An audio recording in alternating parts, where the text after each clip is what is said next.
እንዴት አድርጎ መቁጠሪያን እንደጠሉት አላውቅም። እስኪ የትኛውንም ገድለ ቅዱሳን ተመልከቱ፣ የቅዱሳንንም ስዕል ተመልከቱ። ብዙ ቅዱሳኖች በአንድ እጃቸው መስቀል፣ በአንድ እጃቸው መቁጠሪያ ወይም በአንድ እጃቸው ወንጌል ወይም ደግሞ በአንድ እጃቸው መቁጠሪያ ይዘው ታያላችሁ። በዛ አንድም እግዚኦታውን እያደረሱ እግዚአብሔርን ያመሰግኑበታል፣ አንድም ደግሞ ሰውነታቸውን ቸብ ቸብ እያደረጉ የክርስቶስን ሕማም ስቃይ ያሰቡ ክፉ መንፈስን ይቀጠቅጡበታል። እኔ ብዙ ጊዜ እላችኋለሁ እንደሚሉትን አትስሙ። መቁጠሪያ አያስፈልግም፣ አትቀጥቅጡ። እሺ አትቀጥቅጡ፣ ተውት። ግን እንደው ቢያንስ በመቁጠሪያ የክርስቶስን ሕማም ስቃይ ያሰባችሁ ራሳችሁን ብትገርፉ የክርስቶስን የሕማሙን በረከት ታገኛላችሁ። አታገኙ? ታገኛላችሁ። ታው ሌላ ይቅር፣ የክርስቶስን እንኳን ሕማም እያሰባችሁ እስኪ ራሳችሁን ግረፉ። ከዛ በኋላ የመንፈሱ ጉዳይ ራሱ መድኃኔዓለም ያውቃል። ብዙ ቅዱሳን የክርስቶስን ሕማም ስቃይ ያሰቡ ራሳቸውን በአቆጣሮ ይገርፉ ነበር ይላል። አቡነ መባጽዮን፣ አቡነ ተክለ ሐዋርያት የሚባሉ እነዚህ ሁለቱ ቅዱሳን አባቶቻችን ስለ ክርስቶስ ሕማምና ስቃይ ብለው ራሳቸውን በመቁጠሪያ አይደለም አንጥረኛ ቤት ሄደው የብረት ሰንሰለት አሰርተው ራሳቸውን ይገርፉ ነበር ይላል ገድሉ። ቅዱሳን አባቶቻችን በብረት ሰንሰለት ራሳቸውን ይገርፋሉ። ያሁኖቹ የኛ ደግሞ መቁጠሪያ አያስፈልግም አትቀጥቅጡ ይላሉ። ይሄ ትምህርት እንግዳ ትምህርት እኮ አይደለም። ራሳችሁን ቀጥቅጡ። ቅዱስ ጳውሎስ በሁለተኛ ቆሮንቶስ በምዕራፍ 12 ቁጥር 7 ላይ በመገለጥ ታላቅነት እንዳልታበይ የሥጋ ሞጋይ እርሱም የሚጎስመኝ የሰይጣን መልእክተኛ ተሰጠኛለ። ምን የሚያደርገኛለ? የሚጎስመኝ። ታዲያ የሚጎስማችሁን እናንተ በመቁጠሪያ ትጎስሙ? በመቁጠሪያ መጎሰም ኃጢአት ነው? ኃጢአት አይደለም። እንዲህ ያሉ ነው የምትጠቀሙበትን አጋንንትን ድል የምታረጉበትን ከሕይወታችሁ የምታረቁበትን መንፈሳዊ የጦር ዕቃ የሚያጥላሉት። እንዴት አይነት አለመታደል እንደሆነ አላውቅም። ስለዚህ መዳን የምትፈልጉ ሰዎች ቀጥቅጡ። ሌላው አምስተኛ ምነግራችሁ መዳን ከፈለጋችሁ የክርስቶስን ቅዱስ ሥጋውንና ክቡር ደሙን ተቀበሉ። ብዙ ጊዜ የሚናገሩት የሚያስተምሩት ይሄንን እያደረጋችሁ በነፍሳችሁ ዳኑ፣ ከዛ በሥጋም ትድናላችሁ፣ መንፈሱ ይጋለጣል፣ እናንተ እዛ ጨርሳችሁ ትመጣላችሁ። እዚህ ሲመጣ አገልግሎቱ ስራው ለሳቸውም ለኛም ይቀለናል። ቅዱስ ሥጋውን ክቡር ደሙን ተቀበሉ። ቤተ ክርስቲያንም ማሰሮ ዝክርም ዘክሮ ድሆችንም ምርዶ የትኛውንም የጽድቅ ሥራ ስሩ። የዚህ ሁሉ የመንፈሳዊ በረከት ማሰሪያው ቅዱስ ሥጋውና ክቡር ደሙ ነው። ቅዱስ ዮሐንስ በዮሐንስ ወንጌል በምዕራፍ 6 ቁጥር 54 እስከ 56 ላይ ሥጋዬን የበላ ደሜን የጠጣ የዘላለም ሕይወት አለው ብሎ ጌታችን መድኃኒታችን ኢየሱስ ክርስቶስ ተናግሯል። ቁጥር 56 ላይ ሥጋዬን የበላ ደሜን የጠጣ እኔ በእርሱ እኖራለሁ እርሱ በእኔ ይኖራል ይላል። ሥጋው ደግሞ ስትቀበሉ ክርስቶስ በእናንተ ውስጥ ይኖራል። እናንተ ደግሞ በማን ውስጥ ትኖራላችሁ? በክርስቶስ ውስጥ። ክርስቶስ በእናንተ ውስጥ ካደረ፣ ጸጋ መለኮት እናንተ ውስጥ ካደረ ክፉ መንፈስን ያረቃል፣ ነፍሳችሁ ትድናለች፣ ዘላለማዊ ሕይወትን ትወርሳላችሁ። መዳን የምትፈልጉ ሰዎች ንስሐ ግቡ፣ ጸልዩ፣ ስገዱ፣ ቀጥቅጡ፣ ቅዱስ ቁርባን ተቀበሉ።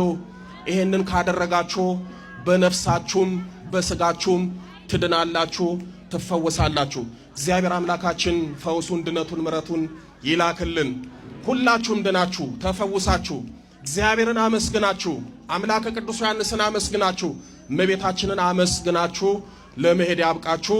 ወስብሐት ለእግዚአብሔር። ወደ ጸሎቱ እንሄዳለን። ማታ ጸሎት አድርሰን ጸልየን ሰግደን እግዚአብሔር አምላክ ሆይ ብለን መማፀን ባቃተን ደካማ ባህሪና ጉልበት ውስጥ የምንኖር ከሆነ እነዚህ አይነት መናፍስቶች በከፍተኛ ሁኔታ የሚያጠቁን ሲሆን እቺ አሁን ጂን ያላት ሊሊት የተባለችው በዕብራይስጡ ጂን የተባለችው በኢሳይያስ መጽሐፍ ላይ በዕብራይስጡ ሊሊት የተባለችው አጋንንት ከ6 ሰዓት እስከ 9 ሰዓት ባለው ጊዜ ላይ በከፍተኛ ሁኔታ ሰብአዊ ልክፍትን በተሻለ መንገድ የምታደራጅ አይነት ናት።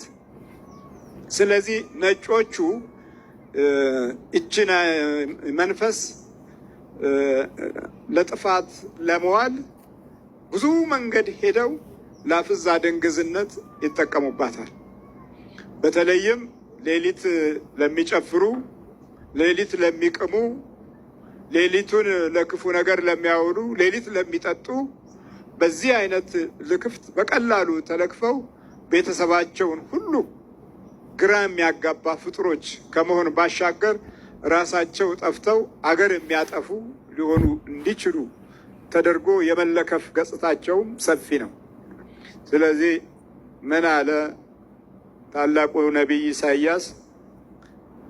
ጅንም በዚያ ትኖራለች፣ ለእርሷም ማረፊያ ታገኛለች። እድልን መያዝ እድልን መያዝ ስንማር ስናጠና አለጸሎትና አለምስጋና በሚሆንበት ጊዜ እቺ መንፈስ በውጭው ዓለም በአሁኑ ጊዜ በቀጥታ አካላዊ የሆነ ግንኙነት የምታደርግ ናት። እነዚህን ሰዓቶች ተጠቅማ ውልብታ፣ ብዥታ እና የመንፈስ የጨለማ ድባብ በሰዎች ላይ ሲያንዣብብ በአሁኑ ዘመን ብዙዎቹ ይመለከቷታል። ጅልን ማለት ነው። በአረበኛው ጅኒ ትባላለች። በዚህ በኢሳይያስ ጅን ነው ያላት እና ጅን የተባለች ክፉ መናፍስት የልክፍት ገጽታን አሻሽላ የምትይዝ የዳፍንት መንፈስ ናት። እያነበብክ እንዳታነብ፣ እያወቅከው እንዳታውቅ፣ እያስተዋልከው እንዳታስተውል፣ እየፈለግከው እንዳትፈልግ በአካላዊ ሕልውና ላይ እንደ ግርዶሽ ወይ እንደ መጋረጃ አይነት ሆና የምታጠላ መንፈስ ናት። ማጥላት፣ የጥላ ነገር ማየት የተለመደ ሆኖ አሁን በነጮቹ ዓለም ውስጥ የሆነ ነገር መጥቷል ማለት ነው። ስፒሪታችን ምግብ እየበላ ነው የሚሉ አሉ። አሁን ነጮቹ ናቸው። አሁን እነሱ ወደ ከብት ተቀይረዋል። ወደ እንስሳነት እንዲቀየሩ ስለተደረገ ቆይቷል። ይሄ በቃ ብዙ ዘመን አልፏል። መንፈሳችን መታለች መሰለኝ፣ ዋዳ ታንኳኳለች ይላሉ። ወጥ እየሰራች ነው የሚሉም አሉ። ቤት እየጠረገች ነው የሚሉም አሉ። በቃ አትነቃነቁ፣ ስፒሪታችን የቤታችን ውስጥ ስራ ጀምሯል የሚሉ አሉ። በቃ በዚህ ጊዜ የፍርሃት ድባብ እና አመል ያለባቸው ከአመላቸው ጋር በፍጥነት ይገናኛሉ። ሲጋራ የሚያጨሱ ከሆነ ያጨሳሉ። አሽሽም ድራግም የሚያጨሱ ከሆነ ያጨሳሉ። ለምን? መንፈሷን የጥፋት ቀልቧን ለመቀነስ አሊያም ደግሞ ተስማሚ እንድትሆን ለማድረግ ብለው በዚህ አይነት ሁኔታ ውስጥ የሚሄዱ አሉ። በሌላ በኩል በእኛም ሀገር ተኝታችሁ ቆርቆሮ ሲንኳኳ፣ በር ሲከፈት፣ መዝጊያ ሲጮህ ማነህ የሚልም አለ። ሌባ ገባ፣ ተነስ ተነስ ተነስ፣ ወይ ተነሽ ተነሽ የሚልም አለ። ሲፈለግ መብራት አብርተው ኩራዝ ለኩሰው ሲሄዱ ምንም የለም። ከ6 እስከ 9 ባለው ጊዜ ውስጥ እንዲህ አይነት ኳኳቴ በቤታችን ውስጥ ይታያል፣ ይሰማል። ያልወደቀው ይወድቃል፣ የማይጮኸው ይጮሃል። ጮኸ የተባለ ቦታ ላይ ምንም የወደቀ ነገር የለም። በሮችም ይከፈታሉ። ድምፃቸው የበሩ ድምፅ ምልክት አድርገንበት የነበረው በር ድምፅ ልክ ከሌሊቱ 6 እስከ 9 ሰዓት ባለው ላይ ቁር ሲል ትሰማላችሁ። በር ተከፍቷል ብላችሁ ስትሄዱ የለም። የበሩን ድምፅ ይህን ያህል መከፈት የሰማችው ወይም የሰማው መንፈስ በዛ ቤት ውስጥ ረጅም ዘመናት የቆየ መሆኑን ምልክቱ ያሳያል። እስኪ ጻፉትላችሁ። እንድችል እንዳልፍ እንድታገስ እርዳኝ በሉ እግዚአብሔርን ክርስቶስን። ቀድሞ ሚስትህ እንደምትቆጣ አንተም እንደምትናደድ የሆነ ብርጭቆ ግልብጥ ብሎ የሆነ ነገር ጥፋት ተነስቶ እንደምትጨቃጨቁ ቀድሞህ የምታውቅበት የዲጃቡ አይነት ስታይል ነገር ይፈጠራል። ይሄ ምንድነው? ዝግጁ የሆነ መንፈስ አለ ሊያደርግ ያሰበ በየቀኑ ተራቸውን ጠብቀው በየተፈራረቁ አንዴ ጸባይ፣ አንዴ ገንዘብ፣ አንዴ ህመም፣ አንዴ ምናምን እያደረጉ በየተራ ተረኛ የሆኑ መናፍስቶች እናንተ ላይ ተጽዕኖ የሚፈጥሩ ሊኖሩ ይችላሉ።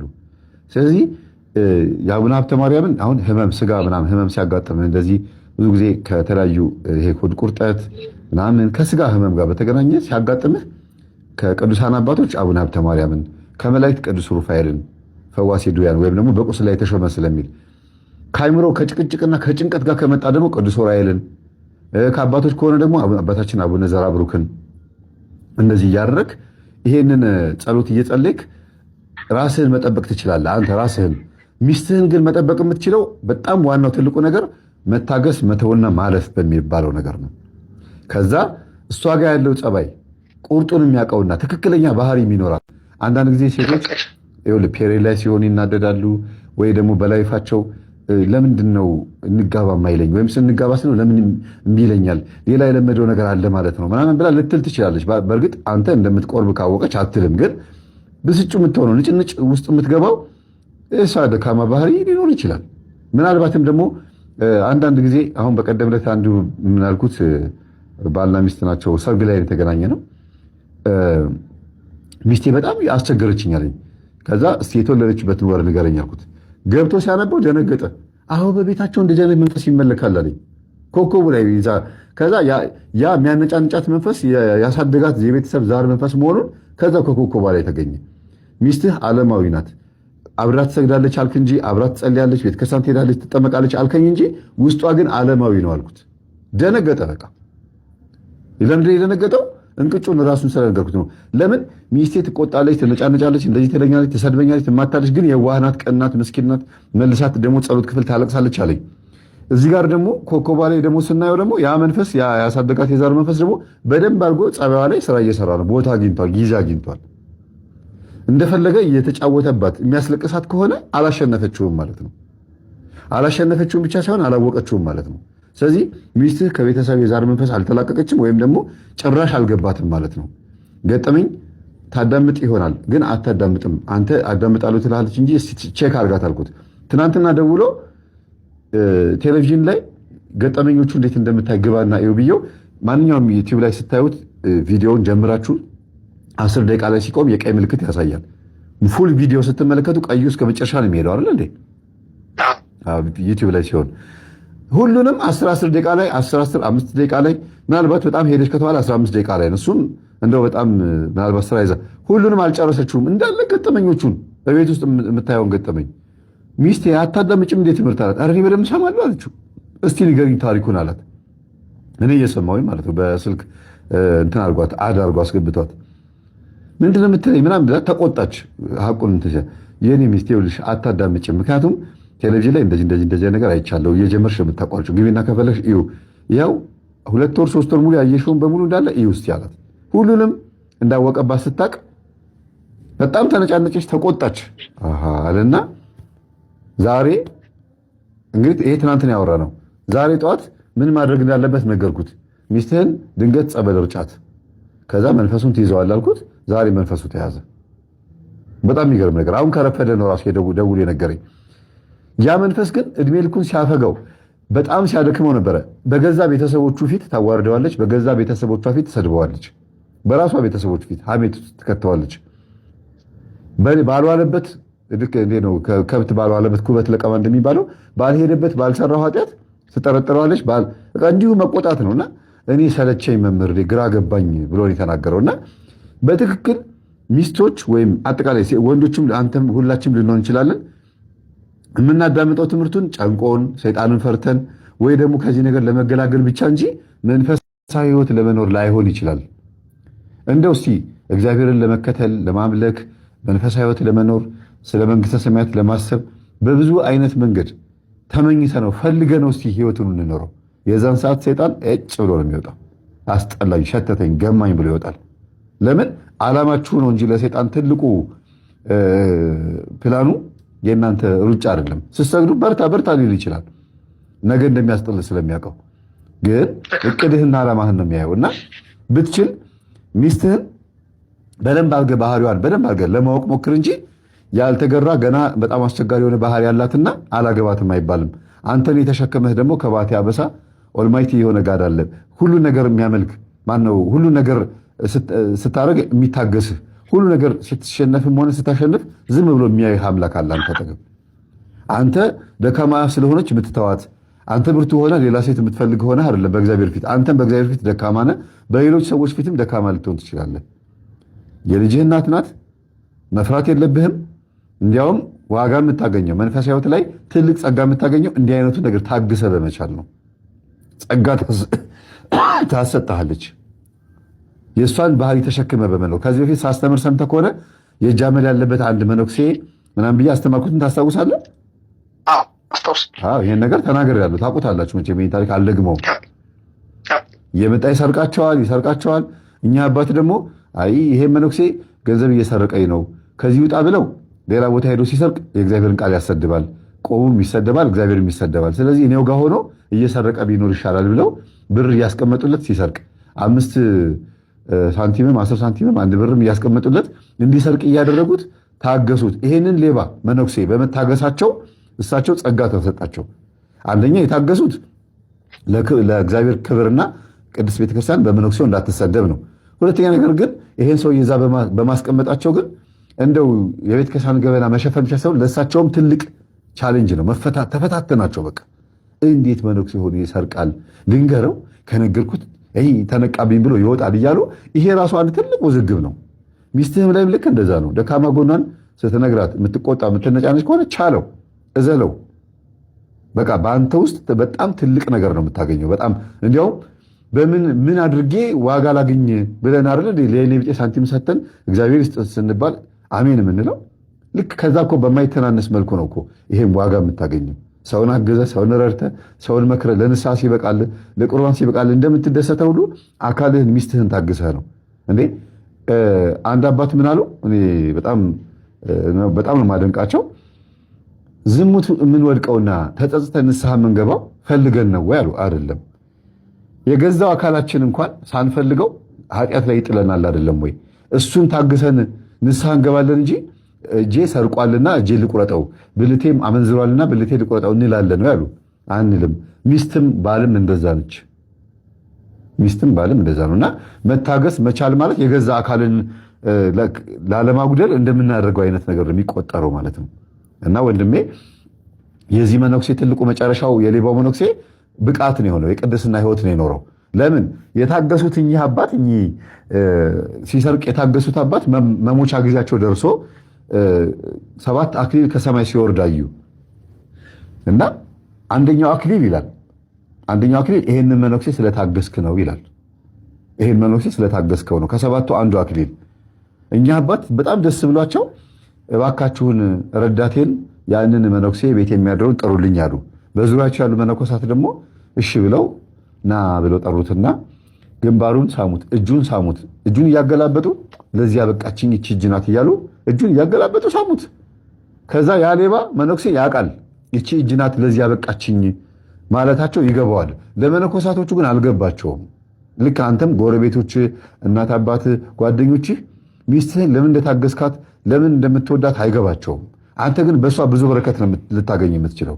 መቼም ሚስትህ ሌባ ናት እያልኩ አይደለም ያለሁት፣ ደካማ ጎኗን በዛ እየመሰልኩት ነው ያለሁት። እና ይሄ መነኩሴ ግን እኛ አባት ከሞቱ ካረፉ ከተቀበሩ በኋላ መነኩሴዎቹ ጠርተውት ለምንድን ነው እጅህን እያገላበጡ የሳሙት? ይቺ እጅ ናት ለቁም ነገርና ለበረከት ለዚህ አክሊል ያበቃችኝ እያሉ ነበረ። ምንድን ነው ሲሏቸው ይሄ መነኩሴ ምንድን ያለው? እኔ የእጅ አመል ያለብኝ ሌባ ነኝ፣ እሰርቅ ነበረ። ለካ ይሄ ሁሉ ስሰርቅ ታግሰውኝ የተቀመጡት እያወቁ ነው፣ እኔን በመታገሳቸው ጸጋ አግኝተዋል ማለት ነው ብሎ ነገራቸውና መነኮሳቶቹ ትልቅ ትዕግስት ተማሩ። ይሄ መነኩሴ ግን ከዛን ቀን ጀምሮ ከዛ ቤት ሳይወጣ በር ዘግቶ ወደዚህ ወደ ውጭም አልወጣም፣ በበር ስር እንጀራ የምታቀብልኝ ከሆነ አቀብልኝ፣ አለበለዚያ ግን እኔ እዚሁ ሞታለሁ ብለው አንድ እንጀራ ማነው አንድ ሳህን ምግብ እየሰጡት በበር ስር ለብቃት ለትልቅ ብቃት በቃ ለቅድስና ሕይወት እስከ መብቃት ደርሷል። ለምን? ወንጌል ሰብከውት ነው? አይደለም።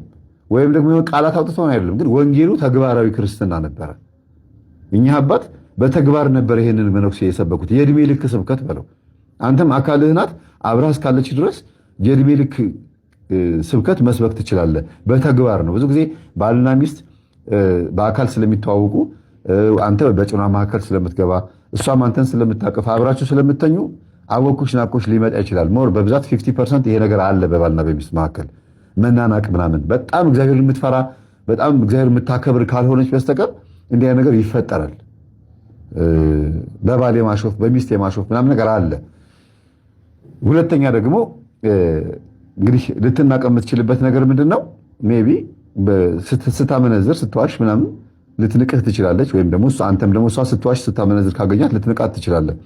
ከዚህ ውጭ ግን ሁለታችሁም በክርስትና ሕይወት ጥሩዎች ሆናችሁ ግን በመሃል ሹልክ እያለ የሚመጣ መጥፎ ባህሪ ካለባችሁ ማድረግ ያለብን ምንድነው? መቻል፣ ማለፍ፣ መታገስ። እነዚህ ሶስቱ ነገሮች በጣም ወሳኝ ነገሮች ናቸው። መቻል፣ ማለፍ፣ መታገስ። ለትዳር ትልቁ ነገር መቻል፣ ማለፍ፣ መታገስ ነው። እስኪ ጻፉት ሁላችሁም። እንድችል እንዳልፍ እንድታገስ እርዳኝ በሉ እግዚአብሔርን ክርስቶስን። ወንድሜ በጣም ነው የማመሰግነው።